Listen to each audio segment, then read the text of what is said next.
Bugun sizlar bilan tuxum hujayrani sifati haqida gaplashamiz va buni aniqlash mumkinmi?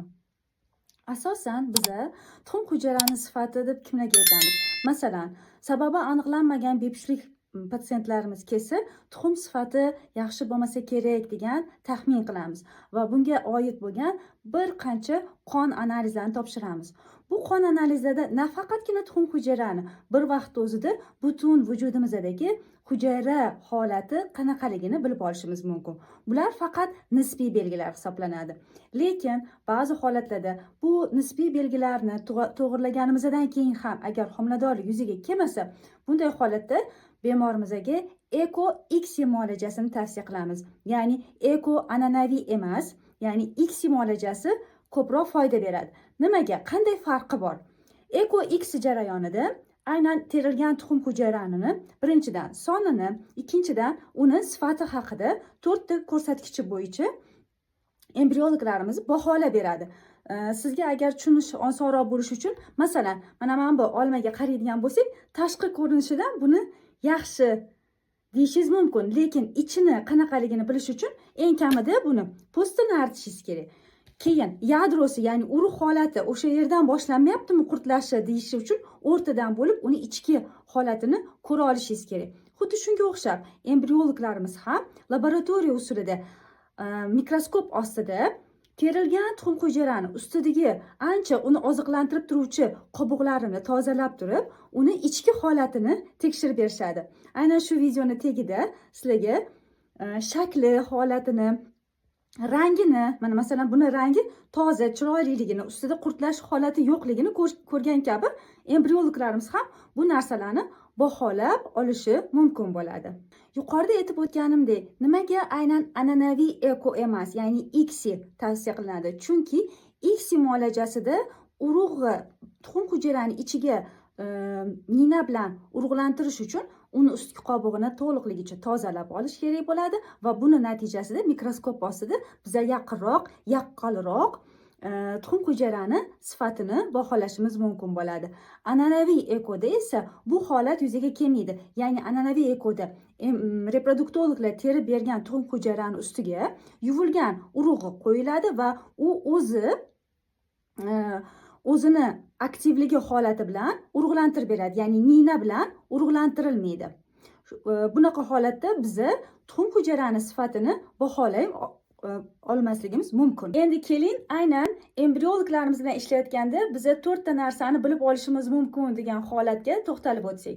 Birinchi navbatda eko jarayonida biza bergan dori vositalarimiz bilan qancha follikul o'sganini soniga qarab ham ozgina xulosa qilishimiz mumkin.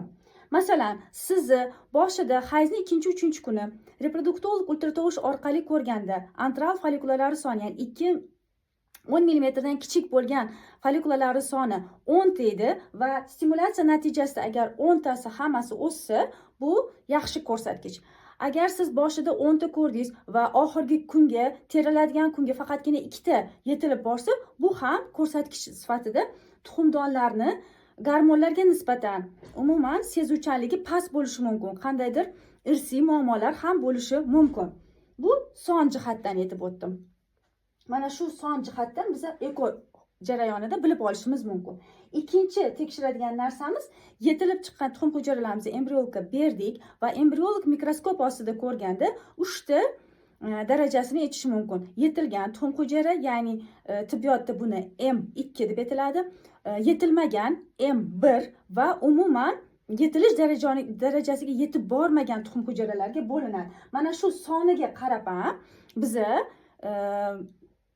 bemorimizga bir qancha ma'lumot berishimiz mumkin. Masalan, sizdan 20 ta tuxum hujayra oldik, lekin yarmidan ko'pi yetilmagan tuxum hujayra bo'lib chiqdi deganda ham biz bilamizki, demak uzoq muddat mana homiladorlikni yuzaga kelmayotganligining sababi bu yerda tuxum hujayrani sifati, ya'ni masalan 20 oylik davomida har oy hayzi kelib o'tayotganda faqatgina 4 oy edi. Masalan, o'shaning ichidan faqatgina 4 ta sog'lom tuxum hujayra chiqsa, 4 oygina homilador bo'lish ehtimoli yuqori bo'lgan oylar deb taxmin qilishimiz mumkin.